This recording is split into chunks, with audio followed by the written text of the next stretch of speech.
And hello, YouTube, and welcome back to another episode of The Zone TV Movie Entertainment with me, your host, Jonathan, once again bringing my thoughts and movie review for the brand new Transformers film, Transformers 1, starring the voices of Keegan-Michael Key, Brian Tyler Henry, Chris Hemsworth, and Scarlett Johansson. You know, I'm a big fan of the Transformers movies. I love those films. I love the cartoon. I love the lore.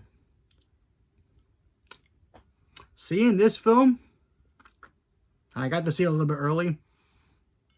Gotta say, this might be the best Transformers movie we have ever gotten. This movie literally tells the story of Optimus Prime and Megatron and how they went from friends to mortal enemies. Have you noticed that this is a pattern going on with Hollywood right now? That we're getting movies about best friends turning on each other. First this, obviously next month, November, we're getting Wicked with Glenn and Abafa, and the Wicked Witch and the Good Witch, and of course in December we're getting Lion King and Mufasa. So enemies, friendship, going all out. So yeah, that's crazy. So let's talk about Transformers, because honestly, I had a blast with this film. First of all, the animation is fantastic. I love the animation. I love the looks of the Transformers. I don't know why people online are talking about how they don't like the designs of the characters. I thought the characters were fine. You know, you can't have everything be super accurate. They're going to be different. I mean, even the live action movies are not super accurate. So, go figure. But anyway, I thought this movie was great. Seeing Optimus Prime go from just a regular bot who's, just trying to keep low key. He meets Megatron. They hang out, they bros, they work together, and then something happens where they talk about a source of power that can help their planet thrive more. So the main leader, I'm not gonna say who it is because I don't think the character has been revealed in the trailers. So I won't say which this Transformer character is it. But he's the leader.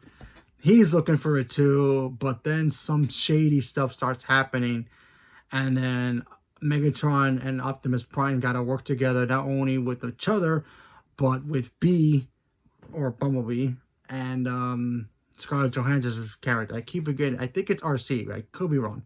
But anyway, they work together to try to find the solution to help Cybertron thrive. While they're on that journey, they find out certain secrets that they've been keeping, that's been keeping from them their entire life about being alive.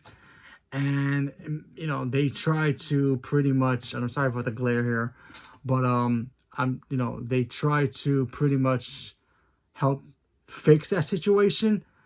But as that's happening, you see Megatron and Optimus Prime's friendship start to deteriorate, and both of them start to have hesitations towards their friendship and start questioning it as they go along with their journey. Like I said before, I thought this movie was great. I love the characters. I thought Chris Hemsworth, I wasn't sure if he was going to be a good Optimus Prime. He was great as Optimus Prime. Brian Tyler Henry, fantastic as Megatron. I love his Megatron. Scarlett Johansson, and Keegan-Michael Key. Well, definitely played Bumblebee perfectly, because honestly, I laughed so much when Bumblebee came on screen because he was fantastic. And there's a scene in here that I'm probably going to be talking about forever that involves Megatron. And then when you watch this scene, this is the scene where you see him literally become Megatron. I'm not going to tell you what it is, but there's a scene in this movie. He's like, okay, now he's Megatron. And it's like, oh yeah. They even put my favorite Transformer character in here. I'm not going to say which one it is, but I'm like, yes, thank you, finally. Because I've been waiting for for my favorite character in Transformers, period, to show up in Transformers in anything properly. He was kind of misused dirty in the live actions. I'm not going to say which one it is, but when you watch it, it's like, okay. It has to do with, I'll say Wave. That's all I'm going to say, but you got to guess which one it is. So anyway, so there's your little hint for that. So anyway, and put it together with what they did with a certain wave character in one of the live action Transformer movies, especially the one I hate. If you've seen my movies before, my reviews before, you know which Transformer movie I hate, and you might guess it. Anyway, I thought the movie was great. The action scenes in here, like, wow. Like live action Transformers, take note how you do live. If you want to do live action, take note how the animated version did it, because that was a Transformers free-for-all, and it was awesome. The jokes were great. When it went serious, and it was moving. Seeing Optimus transition from what he was, a level 1 guy, to being the guy that we all know and love. Seeing Megatron evolve into who he's supposed to be. I thought that stuff was great, and I love very motivating. But there's some stuff in here that kind of like, I kind of question that they may have done better. I do wish, for the casual Transformer fans who maybe don't understand the actual lore of Transformers, who just like maybe like the movies, I kind of wish they would explain certain things a bit more clearly, because there were some people in the movie theater next to me, and I can clearly tell from looking at them that they had no idea what was going on. I had a guy literally ask me, like, after the movie, he's like, so what exactly happened? Why were they, like, going this and this and that? And I was like, well, this, why, this, why, this way. And they're like, oh, okay, thank you. I mean, they understood after I explained it to them, but they didn't really understand. I guess the movie doesn't explain so much. Or they do. The movie explains the plot of the film, but I guess since it's more for die-hard, hardcore Transformers fans, it kind of goes over the casual fans. Because the guy told me next to me, he goes, I've only seen the movie, I never watched the cartoon. So I'm like, oh, okay. So those kinds of moments in here. And also the way that, I'm going to be honest, I didn't like the way that Optimus and Megatron broke friendship. I don't know. It just, to me, it felt like, that's why you become enemies? This is why you become enemies? Huh. Okay.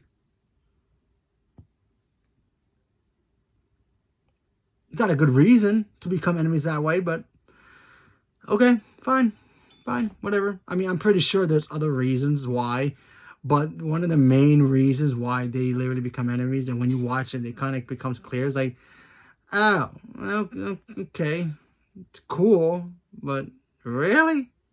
You guys can't sit down and talk about it and then just try to fix your friendship from right there so we don't have this problem later in the future? But what can you do? But overall, I thought this movie was great. I had a blast. I'm definitely going to go see it again when it comes out officially next week. And yeah, this movie had heart, characters, action, story was great. The villain was fun. I loved the villain in this movie, because the villain, to me, I felt like he was kind of mistreated in live action. And like I said, I would tell you who the villain is. I just don't know if they spoiled the villain in the trailers. I've only seen one trailer, and that's why I haven't reviewed the trailer reaction. I haven't done a trailer reaction since the first trailer came out. So, yeah. I mean, I probably missed it, but so I don't want to spoil it just in case he's not revealed in the trailers. So, leave me a comment below. Let me know what you guys thought about the new Transformers movie, if you got a chance to see it in early access, or if you already seen it already. Or are you guys excited for it? Not excited for it? Who's your favorite Transformer? Are you Team Autobot? Team Decepticon? Leave me a comment below. Let me know. Stay tuned for more. Thank you very much. And have a good night.